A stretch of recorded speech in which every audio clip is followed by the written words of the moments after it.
ನಮಸ್ಕಾರ. ಜಿನಿ ನ್ಯೂಸ್ ವೀಕ್ಷಕರಿಗೆ ಸ್ವಾಗತ. ಬಾಹ್ಯಾಕಾಶ ಸಂಶೋಧನೆಯಲ್ಲಿ ಹೊಸ ಇತಿಹಾಸ ಬರೆದಿದೆ ನಾಸಾ. ಸುಮಾರು 50 ವರ್ಷಗಳ ಸುದೀರ್ಘ ಕಾಯುವಿಕೆಯ ನಂತರ ಚಂದ್ರನತ್ತ ಮಾನವ ಸಹಿತ ನೌಕೆಯನ್ನು ಯಶಸ್ವಿಯಾಗಿ ಉಡಾವಣೆ ಮಾಡಿದೆ. ಫ್ಲೋರಿಡಾದ ಕೆನಡಿ ಬಾಹ್ಯಾಕಾಶ ಕೇಂದ್ರದಿಂದ ಆರ್ಟೆಮಿಸ್ 2 ಮಿಷನ್ ಬುಧವಾರ ರಾತ್ರಿ ಯಶಸ್ವಿಯಾಗಿ ನಭಕ್ಕೆ ಜಿಗಿದಿದೆ. 1972ರಲ್ಲಿ ಅಪೋಲೋ 17 ಮಿಷನ್ ನಂತರ ಮೊದಲ ಬಾರಿಗೆ ಮಾನವರು ಚಂದ್ರನ ಕಕ್ಷೆಗೆ ಪ್ರಯಾಣ ಬೆಳೆಸಿದ್ದಾರೆ.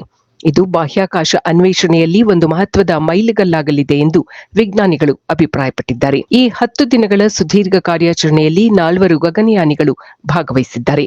ನಾಸಾದ ಅತ್ಯಂತ ಶಕ್ತಿಶಾಲಿ ಸ್ಪೇಸ್ ಲಾಂಚ್ ಸಿಸ್ಟಮ್ ರಾಕೆಟ್ ಮೂಲಕ ಓರಿಯನ್ ನೌಕೆಯನ್ನು ಬಾಹ್ಯಾಕಾಶಕ್ಕೆ ಕಳುಹಿಸಲಾಗಿದೆ. ಈ ಮಿಷನ್ ಚಂದ್ರನ ಮೇಲೆ ನೇರವಾಗಿ ಇಳಿಯುವುದಿಲ್ಲ, ಬದಲಿಗೆ ಚಂದ್ರನ ಸುತ್ತ ಪ್ರದಕ್ಷಿಣೆ ಹಾಕಿ ನೌಕೆಯ ವ್ಯವಸ್ಥೆಗಳನ್ನು ಪರೀಕ್ಷಿಸಿ ಮರಳಿ ಬರಲಿದೆ. ಇದು ಭವಿಷ್ಯದಲ್ಲಿ ಚಂದ್ರನ ಮೇಲೆ ಮಾನವನನ್ನು ಇಳಿಸುವ ಯೋಜನೆಗೆ ಭದ್ರ ಬುನಾದಿಯಾಗಲಿದೆ. ಅಮೆರಿಕದ ಅಧ್ಯಕ್ಷ ಡೊನಾಲ್ಡ್ ಟ್ರಂಪ್ ಈ ಯಶಸ್ಸನ್ನು ಕೊಂಡಾಡಿದ್ದಾರೆ. ಬಾಹ್ಯಾಕಾಶ ಕ್ಷೇತ್ರದಲ್ಲಿ ಅಮೆರಿಕ ತನ್ನ ಆಧಿಪತ್ಯವನ್ನು ಸ್ಥಾಪಿಸುತ್ತಿದೆ. ಆರ್ಥಿಕ ಮತ್ತು ಮಿಲಿಟರಿ ಶಕ್ತಿಯಂತೆ ಈಗ ನಕ್ಷತ್ರಗಳ ಲೋಕದಲ್ಲಿಯೂ ನಾವೇ ಗೆಲ್ಲುತ್ತಿದ್ದೇವೆ ಎಂದು ಅವರು ಹರ್ಷ ವ್ಯಕ್ತಪಡಿಸಿದ್ದಾರೆ. ಈ ಯೋಜನೆಯು ಕೇವಲ ಚಂದ್ರನಿಗೆ ಮಾತ್ರ ಸೀಮಿತವಾಗಿಲ್ಲ. ಮುಂದಿನ ದಿನಗಳಲ್ಲಿ ಮಂಗಳ ಗ್ರಹಕ್ಕೆ ಮಾನವನನ್ನು ಕಳುಹಿಸುವ ನಾಸಾದ ಮಹತ್ವಾಕಾಂಕ್ಷೆ ಯೋಜನೆಯಾದ ಮೂನ್ ಟು ಮಾರ್ಸ್ ಸರಣಿಯ ಮೊದಲ ಹೆಜ್ಜೆಯಾಗಿದೆ.